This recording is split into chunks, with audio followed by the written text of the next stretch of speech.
Students, I welcome you all to the fifth session of the questionnaire unit. ವಿದ್ಯಾರ್ಥಿಗಳೇ, ನಿಮ್ಮನ್ನು ಪ್ರಶ್ನಾವಳಿ ಅಧ್ಯಾಯದ 5ನೇ ಸೆಷನ್ಗೆ ಸ್ವಾಗತಿಸುತ್ತಿದ್ದೇನೆ. In this session, we are going to discuss about the formation of questionnaire. ಈ ಸೆಷನ್ನಲ್ಲಿ ನಾವು ಪ್ರಶ್ನಾವಳಿಯ ರಚನೆಯ ಕುರಿತು ತಿಳ್ಕೊಳ್ಳಿಕ್ಕಿದ್ದೇವೆ.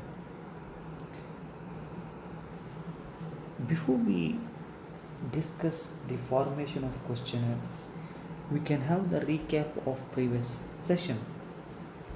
In the previous session, we have discussed the unstructured or the non-structured questionnaire that has been used mainly in social science research. ಪ್ರಶ್ನಾವಳಿಯ ರಚನೆಯ ಕುರಿತು ಚರ್ಚೆಯನ್ನು ಮಾಡುವ ಪೂರ್ವದಲ್ಲಿ ಹಿಂದಿನ ಸೆಷನ್ನಲ್ಲಿ ನಾವು ಏನನ್ನು ತಿಳ್ಕೊಂಡಿದ್ದೇವೆ ಎನ್ನುವುದನ್ನು ಗಮನಿಸುವುದಾದರೆ, ಪ್ರಶ್ನಾವಳಿಯ ಒಂದು ಪ್ರಕಾರವಾಗಿರುವಂಥ ಅರಚನಾತ್ಮಕ ಪ್ರಶ್ನಾವಳಿ ಸಮಾಜ ವಿಜ್ಞಾನಗಳ ಸಂಶೋಧನೆಯಲ್ಲಿ ಯಾವ ರೀತಿಯಾಗಿ ನಾವು ಅದನ್ನು ಬಳಸ್ತೇವೆ ಎನ್ನುವುದರ ಕುರಿತು ಬಹಳ ವಿವರವಾಗಿ ನಾವು ತಿಳ್ಕೊಂಡಿದ್ದೇವೆ.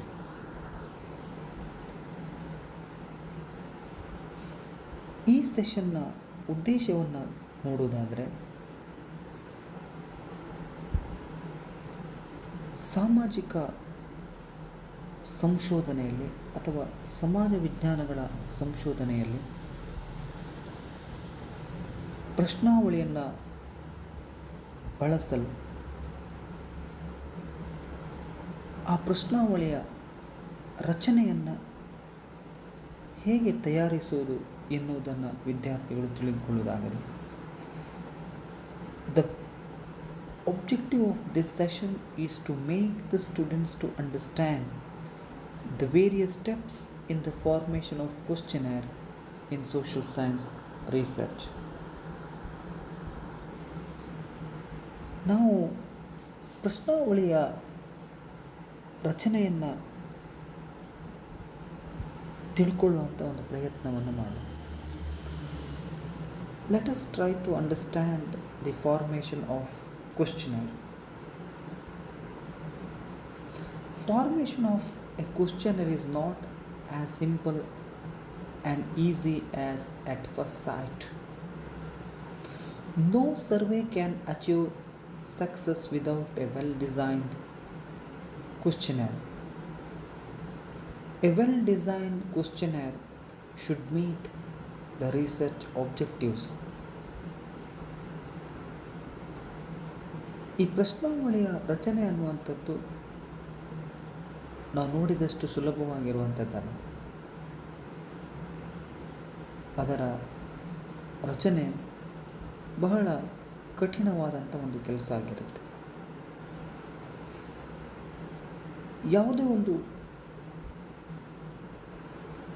ಸಮೀಕ್ಷೆ ಅದು ಸಂಶೋಧನೆ ಯಶಸ್ಸನ್ನು ಕಾಣಬೇಕಾದ್ರೆ ಅದು ಉತ್ತಮವಾದಂಥ ಪ್ರಶ್ನಾವಳಿಯನ್ನು ಹೊಂದಿರಬೇಕಾಗುತ್ತೆ. ಯಾಕೆ ಒಂದು ಉತ್ತಮವಾದಂಥ ಪ್ರಶ್ನಾವಳಿಯನ್ನು ನಾವು ರಚನೆ ಮಾಡಬೇಕು ಅಂತ ಹೇಳಿದರೆ, ನಮ್ಮ ಸಂಶೋಧನೆಯ ಉದ್ದೇಶವನ್ನು ನಾವು ಈಡೇರಿಸ್ಕೊಳ್ಬೇಕಾದ್ರೆ ಸರಿಯಾದಂಥ ವಿನ್ಯಾಸ ಹೊಂದಿರುವಂಥ ಒಂದು ಪ್ರಶ್ನಾವಳಿ ನಮಗೆ ಬೇಕಾಗುತ್ತೆ. Before preparing a questionnaire, certain points are to be considered. There are many steps involved in this construction of a questionnaire. These are the mechanisms of questionnaire. ಪ್ರಶ್ನಾವಳಿಯನ್ನು ರಚನೆ ಮಾಡುವ ಪೂರ್ವದಲ್ಲಿ ಕೆಲವೊಂದು ಅಂಶಗಳನ್ನು ನಾವು ಗಮನಿಸಿಕೊಳ್ಬೇಕಾಗುತ್ತೆ. ಈ ಪ್ರಶ್ನಾವಳಿಯ ರಚನೆಯನ್ನು ಮಾಡುವಾಗ ಕೆಲವೊಂದು ಪ್ರಮುಖವಾದಂಥ ಹಂತಗಳನ್ನು ಅಥವಾ ಹೆಜ್ಜೆಗಳನ್ನು ನಾವಲ್ಲಿ ಇಡಬೇಕಾಗತ್ತೆ. ಇವುಗಳು ಆ ಪ್ರಶ್ನಾವಳಿಯ ಪ್ರಮುಖವಾದಂಥ ಸಾಧನಗಳು ಅಂತ ನಾವು ಕರಿತೇವೆ. ಅವುಗಳು ಯಾವುವು ಎನ್ನುವುದನ್ನು ನೋಡೋದಾದರೆ,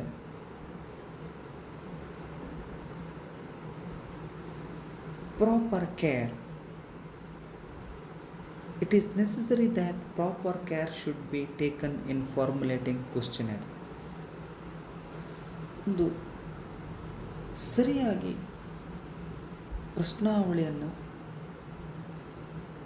ರಚನೆ ಮಾಡಬೇಕಾದ್ರೆ ಅದರ ಬಗ್ಗೆ ಸಂಶೋಧಕನು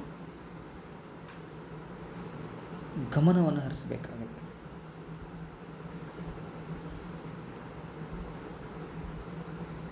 ಆ ರಚನೆ ಅನ್ನುವಂಥದ್ದು ಸರಿಯಾದಂಥ ಮಾಹಿತಿಯನ್ನು ಪಡೆದುಕೊಳ್ಳುವಲ್ಲಿ ಪ್ರಮುಖ ಪಾತ್ರವನ್ನು ವಹಿಸಬೇಕಾಗತ್ತೆ. The next step is physical format. ಅದರ ಭೌತಿಕವಾದಂಥ ರಚನೆಯನ್ನು ನಾವು ಗಮನಿಸಬೇಕಾಗುತ್ತೆ. P.V. Young has identified certain items as important for physical format of the questionnaire. P.V. Young ಅವರು ಒಂದು ಪ್ರಶ್ನಾವಳಿಯ ಭೌತಿಕ ರಚನೆಗೆ ಕೆಲವೊಂದು ಪ್ರಮುಖ ಅಂಶಗಳನ್ನು ನೀಡಿರ್ತಾರೆ. They are identification of the agency or organization, the title of the study, space for recording, footnotes, serial number of the questions, page number, etc. should be stated. ಯಾವ ಸಂಸ್ಥೆಯಿಂದ ನಾವು ಈ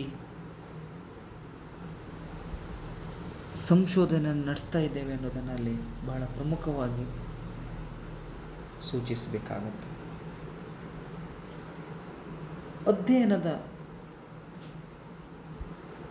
ವಿಷಯವನ್ನು ನಾವಲ್ಲಿ ಸರಿಯಾಗಿ ನಮೂದಿಸಬೇಕಾಗತ್ತೆ. ಮತ್ತು ಉತ್ತರವನ್ನು ನೀಡಲಿಕ್ಕೆ ಸರಿಯಾಗಿ ಅಲ್ಲಿಗೆ ಅವಕಾಶವನ್ನು ಕಲ್ಪಿಸಿಕೊಡ್ಬೇಕಾಗತ್ತೆ. ಸರಿಯಾದ ಪ್ರಶ್ನೆಗಳ ಕ್ರಮ ಸಂಖ್ಯೆಗಳನ್ನು ನಾವು ನೀಡಬೇಕಾಗುತ್ತೆ. ಹಾಗೆಯೇ ಪುಟ ಸಂಖ್ಯೆ, ಈ ಎಲ್ಲ ವಿಚಾರಗಳು ಬಹಳ ಪ್ರಮುಖವಾದಂಥ ಅಂಶಗಳಾಗಿವೆ ಎನ್ನುವುದನ್ನು ಅವ್ರು ಹೇಳ್ತಾರೆ. Another thing is that appeal and purpose.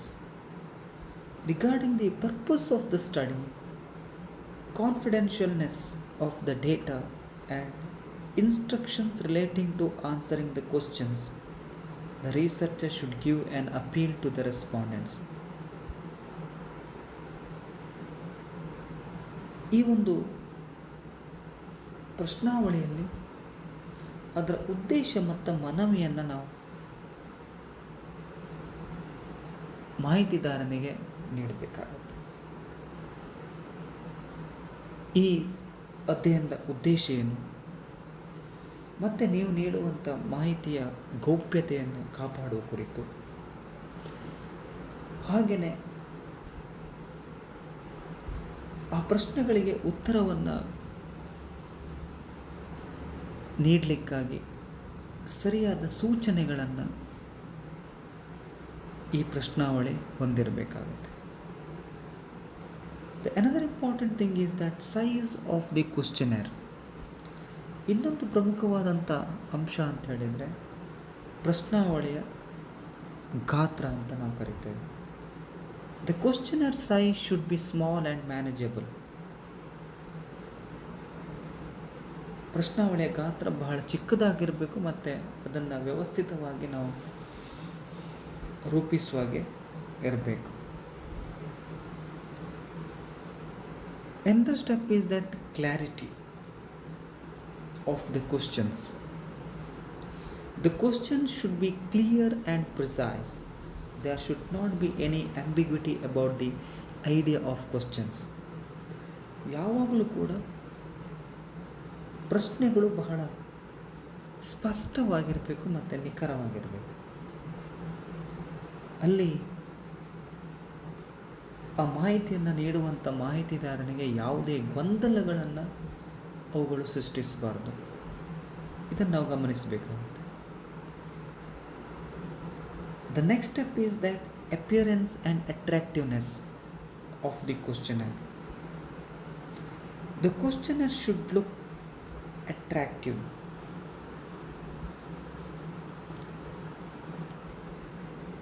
In order to attract the questionnaire, the researcher should use good quality paper. Attractive printing and layout have great importance in the questionnaire.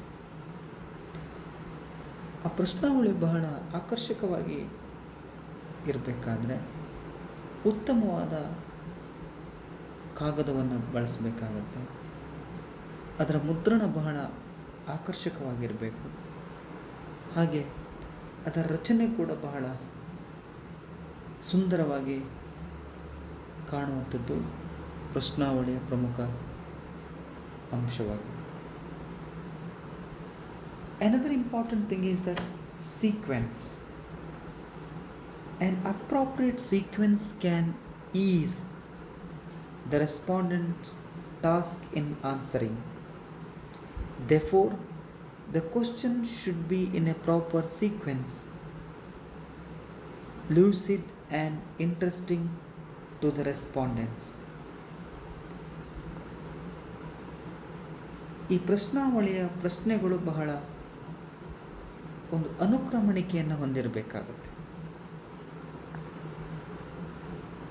ಯಾಕಂತ ಹೇಳಿದರೆ ಆ ಪ್ರಶ್ನೆಗಳನ್ನು ಉತ್ತರಿಸುವಂಥ ಮಾಹಿತಿದಾರನಿಗೆ ಅದು ಬಹಳ ಆಸಕ್ತಿದಾಯಕವಾಗಿರಬೇಕು. ಆ ಒಂದಕ್ಕೊಂದು ಪ್ರಶ್ನೆಗಳು ಬಹಳ ಸಂಬಂಧವನ್ನು ಹೊಂದಿರಬೇಕು. ಹಾಗಾಗಿ ಇದನ್ನು ಬಹಳ ಸ್ಪಷ್ಟವಾಗಿ ಸಂಶೋಧಕನು ತನ್ನ ಪ್ರಶ್ನೆಗಳನ್ನು ರಚಿಸುವ ಸಂದರ್ಭದಲ್ಲಿ ಗಮನಿಸಬೇಕಾಗತ್ತೆ. ಇಲ್ಲ ಅಂತ ಹೇಳಿದರೆ ಆ ಮಾಹಿತಿದಾರನಿಗೆ ಉತ್ತರವನ್ನು ನೀಡುವಂಥ ಸಂದರ್ಭದಲ್ಲಿ ಸ್ವಲ್ಪ ಗೊಂದಲಗಳು ಸೃಷ್ಟಿಯಾಗುವಂಥ ಸಾಧ್ಯತೆಗಳು ಹೆಚ್ಚಾಗಿರುತ್ತೆ. ಹಾಗಾಗಿ ಇದನ್ನು ಸಂಶೋಧಕ ಬಹಳ ಸ್ಪಷ್ಟವಾಗಿ ಗಮನಿಸಬೇಕಾಗುತ್ತೆ. ಇನ್ನೊಂದು ಅಂಶವನ್ನು ಗಮನಿಸಬೇಕಾಗಿರೋದಂತ ಹೇಳಿದರೆ ಮಾರ್ಜಿನ್, ಅಂಚು ಅಂತ ನಾವು ಕರಿತೀವಿ. A proper margin on one side gives a neat look to the questioner and it makes filling easy. ಇಲ್ಲಿ ಒಂದು ಪ್ರಶ್ನಾವಳಿ ಬಹಳ ಸುಂದರವಾಗಿ ಕಾಣಬೇಕಾದ್ರೆ ಆ ಮಾರ್ಜಿನನ್ನು ಸರಿಯಾದ ಒಂದು ಅಂತರದಲ್ಲಿ ಅದನ್ನು ಇಡಬೇಕಾಗತ್ತೆ. ಇದು ಮಾಹಿತಿದಾರನಿಗೆ ಉತ್ತರವನ್ನು ಬರೆಯಲಿಕ್ಕೆ ಬಹಳ ಸುಲಭವಾಗುತ್ತೆ. Another step should be followed is spacing. Sufficient space should be left out to demarcate one question from the other. The line should not be very closely printed. ಒಂದು ಪ್ರಶ್ನೆ ಮತ್ತು ಇನ್ನೊಂದು ಪ್ರಶ್ನೆಯ ನಡುವೆ ಸರಿಯಾದ ಅಂತರವನ್ನು ನಾವು ನೀಡಬೇಕಾಗತ್ತೆ. ಅಂದರೆ ಮಾಹಿತಿದಾರನಿಗೆ ಉತ್ತರವನ್ನು ನೀಡುವಲ್ಲಿ ಸರಿಯಾದ ಅಂತರವನ್ನು ನೀಡಿದಾಗ ಮಾತ್ರ ಅದು ಸ್ಪಷ್ಟವಾಗಿ ಅವನಿಗಲ್ಲಿ ಉತ್ತರವನ್ನು ನಮೂದಿಸಲಿಕ್ಕೆ ಸಾಧ್ಯ ಆಗುತ್ತೆ. ಇದನ್ನು ಸಂಶೋಧಕನು ಗಮನಿಸಬೇಕು. The next step is technical terms. Technical terms as well as abbreviations should not be used in questionnaire. ಇದು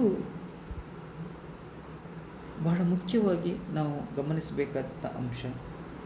ತಾಂತ್ರಿಕ ಪದಗಳನ್ನು ಮತ್ತು ಅಬ್ರವೇಷನ್ಸ್ಗಳನ್ನು ಪ್ರಶ್ನಾವಳಿಯಲ್ಲಿ ಬಳಸಬಾರದು. ಅಕ್ಷರಸ್ಥ ವಿದ್ಯಾವಂತರಿಗೂ ನಾವು ಇದನ್ನು ಕೊಡೋದಾದರೂ ಕೂಡ ನಮ್ಮ ಸಂಶೋಧನೆಗಳಲ್ಲಿ ಬಳಸುವಂಥ ಪದಗಳು ಅವರಿಗೆ ತಿಳಿಯದೇ ಇರ್ಬೋದು.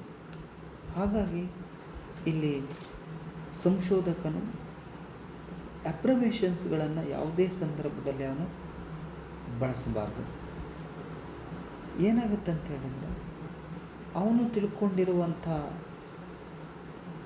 ಉತ್ತರ ಏನಿದೆ ಅದು ಮಾಹಿತಿದಾರನಿಂದ ಸಿಗದೇ ಇರ್ಬೋದು. ಹಾಗಾಗಿ ಇದನ್ನು ಅವನು ಬಹಳ ಗಂಭೀರವಾಗಿ ಪರಿಗಣಿಸಬೇಕಾಗತ್ತೆ ಮತ್ತು ಇದನ್ನು ಆದಷ್ಟು